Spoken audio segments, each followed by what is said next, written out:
let's take a look at some of the Toyota innovation technology that we see in different mobility from around the world. Now, this is the iRoad, which is a straight battery-powered vehicle that they've had in research and design for the past few years.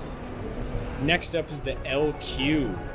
Now, the LQ is designed with a UE, artificial intelligence-powered, interactive agent design, so it actually learns from the driver for a more personalized driving experience.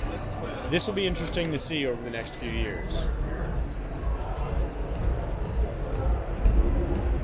And then, of course, we have Toyota's classic mobility devices that are often used around the world in their research and development facilities, but also to help those who are mobility impaired. You might think of Toyota as an automotive manufacturer, but they truly are an automotive innovator. Stay tuned to see what's next.